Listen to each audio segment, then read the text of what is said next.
বিয়ের আগে প্রেম জমে, বিয়ের পর প্রেম কমে, এটি নিয়ে বিতর্ক হতেই পারে না। এটি তো দিনের আলোর মতো সত্যি। কারণ প্রেম হয় প্রেমিকার সাথে, বউয়ের সাথে হয় সংসার। প্রেমিকাকে আদর করে বউ বলে ডাকা যায়, তাকে লোকের কাছে বউ বলে পরিচয় করিয়ে দেওয়া যায়। কিন্তু কখনো বউকে কি শুধুমাত্র প্রেমিকা বলে লোকের কাছে পরিচয় করে দেওয়া সম্ভব? সাহস আছে আপনাদের?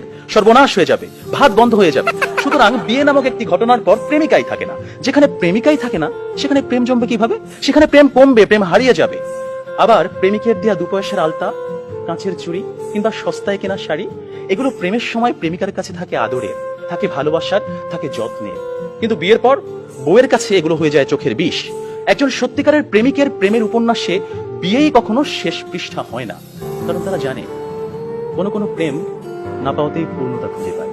তাই পৃথিবীর শত গল্প, কবিতা, উপন্যাসে প্রেমকে সাজানো হয়েছে না পাওয়ার বেদনায়।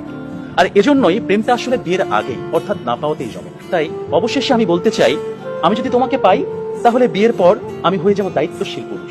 বিয়ের আগে যেমন ছিলাম লুতুপুতু প্রেমিক, যেমন ছিলাম আবেগী প্রেমিক, বিয়ের পর হয়ে উঠবো আমি দায়িত্বশীল পুরুষ। কারণ আমি জানি বিয়ের পর দায়িত্ববাদ দিয়ে প্রেম জমাতে গেলে সংসার টিকবে না। আমি পুরুষ, আমি রাখবো তোমায় বাহুডোরে, কখনো ভালোবাসার আদরে, আবেগী প্রেমিক হয়ে, কখনো বা স্বামীর দায়িত্বে। যেভাবে কবি বলেছেন, সাজিয়ে গুছিয়ে তবুও ঠিক কাব্য করে বলা গেল না। এজন্ম তো কেটেই গেল অসম্ভবের অসঙ্গতে। পরের জন্মে বয়স যখন 16ই সঠিক, আমরা তখন প্রেমে পড়ব। একজন প্রেমিকের থাকে দেখা না পাওয়ার কষ্ট, থাকে হৃদয়ের উত্তাল আবেগ। তাই বৃষ্টি কিংবা জ্যোৎস্নার রাতে যখন প্রেমিকার মন ভালো নেই, কিংবা যখন কিচ্ছু ভাল লাগে না, তখন প্রেমিকের থাকে নানা আয়োজন। মেসেঞ্জার কিংবা হোয়াটসঅ্যাপের ভিডিও কল থাকে উত্তাল। আমার জান, আমার জানটুস, আমার ময়না, আমার টিয়া, আমার হেটুস, তাকে কত রকমের সম্বোধন। রাত গভীর হয়, ওরা জেগে থাকে। শহর ঘুমিয়ে যায়, ওরা ঘুমায় না। ওদের কণ্ঠে থাকে গান, বুকে থাকে ছন্দ। কমলাবরণ মুক্তি তোমার, চাঁদের মতন হাসি, সত্যি করে বলছি আমি তোমায় ভালোবাসি। পান্তা ভাতে কাঁচামরিচ, গরম ভাতে ঘি, তোমার সাথে প্রেম করিতে আমার লজ্জা কি?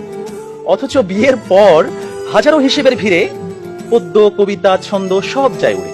আপনারাই বলুন, এইভাবে কি কখনো প্রেম জমে?